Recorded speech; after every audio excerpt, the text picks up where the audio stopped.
Hello friend, स्वागत है आप सभी का रविवार यूके वाले में। आज की वीडियो उत्तराखंड एसएससी 10+2 और ग्रेजुएट लेवल के लिए, जिसमें हम बात करेंगे उत्तराखंड के जो समूह पटवारी लेखपाल की वैकेंसी आई हुई हैं और साथ में बंदी रक्षक। अगर आपने इन सभी का फॉर्म नहीं भर रखा है तो फॉर्म भर लेना, अभी भी इसके एग्जाम फॉर्म की डेट चल रही है, ठीक है।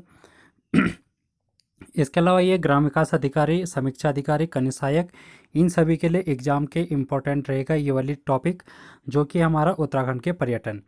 तो उत्तराखंड के पर्यटन में हम धार्मिक और सांस्कृतिक यात्राओं के बारे में बात कर रहे थे।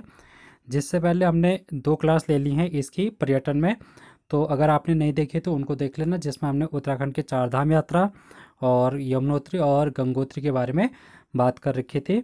आज हम बात करेंगे जो तीसरा धाम है केदारनाथ और चौथा धाम है बद्रीनाथ, इनके बारे में बात करेंगे। तो इससे पहले अगर आप टेलीग्राम पर ज्वाइन नहीं है तो टेलीग्राम को ज्वाइन कर लेना, क्योंकि यहाँ पर से आपको पीडीएफ मिल जाएगी इसकी।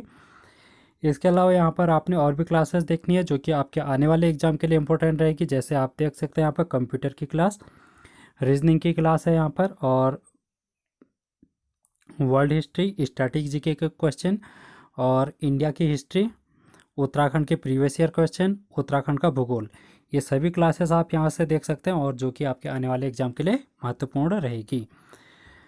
तो आज हम चलते हैं केदारनाथ पर और यहाँ पर देखते हैं इसके बारे में संपूर्ण जानकारी लेंगे हम।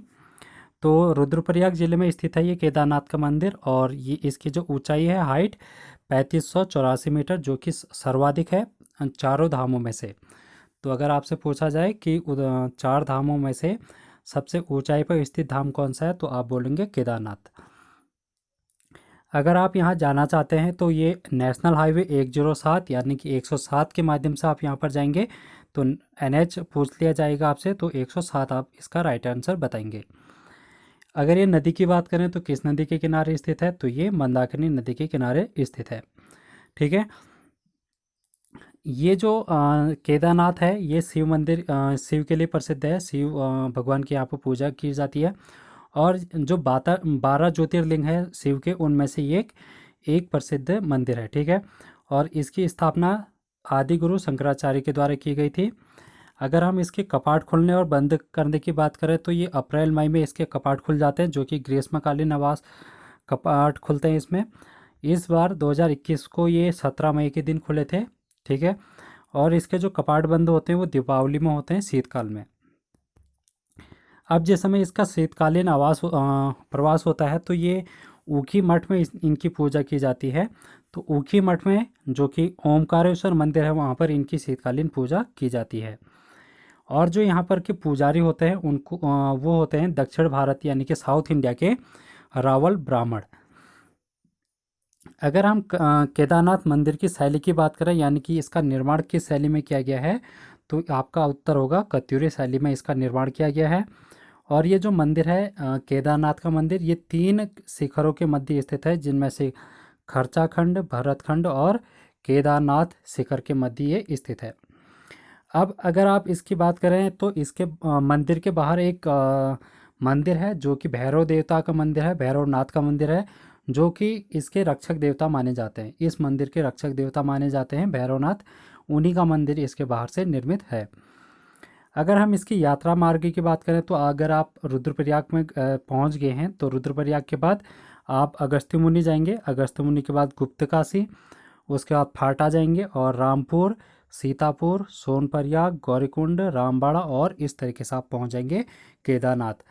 आपसे पूछा जा सकता है कि केदारनाथ का अंतिम पड़ाव कौन सा है, तो ये है रामबाड़ा। तो इस टाइप के क्वेश्चन आपसे पूछे जा सकते हैं, ठीक है। और इससे पहले हमने जो चारधाम यात्रा का रूट है यानी कि यात्रा का मार्ग है और मैप के थ्रू हमने समझाया था। अगर आपने वाली वीडियो नहीं देखी है तो देख लेना, लिंक डिस्क्रिप्शन में मिल जाएगा। पहली वीडियो है चारधाम यात्रा की, और दूसरी जो वीडियो है वो है गंगोत्री और यमुनोत्री के बारे में। अब हम चलते हैं जो कि है चौथा चारधाम, जिसको हम बोलते हैं बद्रीनाथ।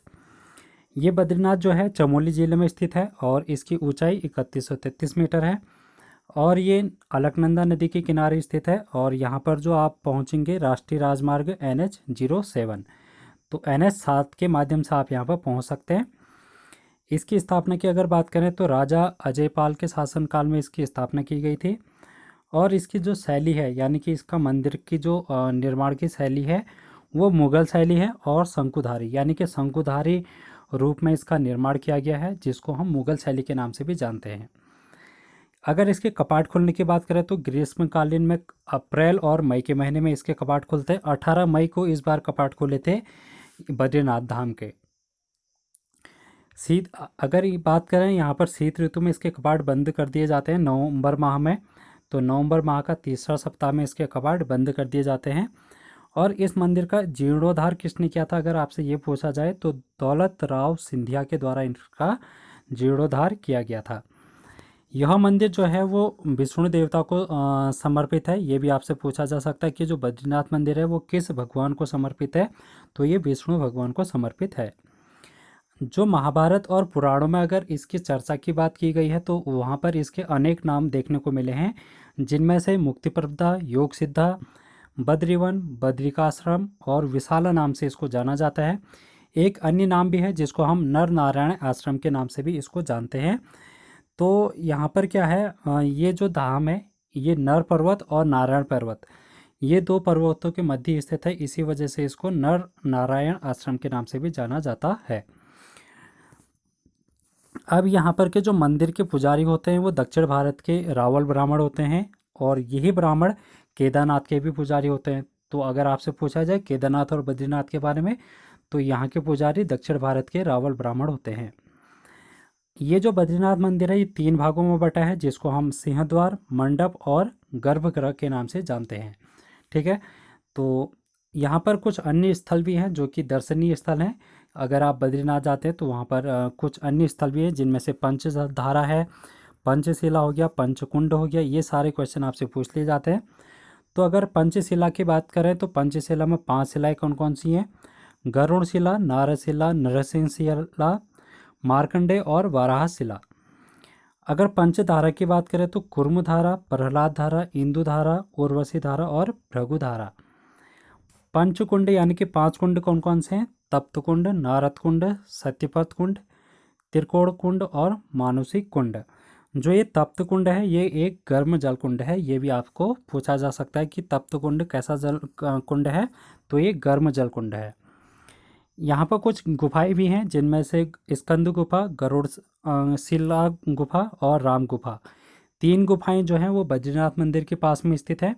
और बद्रीनाथ से अगर आप कुछ दूरी पर जाते हैं जो कि माड़ा गांव के पास है, यहाँ पर भी 3 गुफाएं आपको देखने को मिलती है, जिनमें से मूचकंद गुफा हो गई, गणेश गुफा और व्यास गुफा। तो इस प्रकार से यहाँ पर 4 धाम आपकी पूरी होती है, जो कि आज की अंतिम वीडियो थी 4 धाम यात्रा की। आने वाली अगली वीडियो में हम कुछ और धार्मिक यात्राएं लेके आएंगे। इस तरीके से आपका कंप्लीट सिलेबस हम करेंगे। तो थैंक यू सो मच। अगर आपने चैनल को सब्सक्राइब नहीं किया तो चैनल को सब्सक्राइब कर लेना और वीडियो को शेयर करना। Thank you.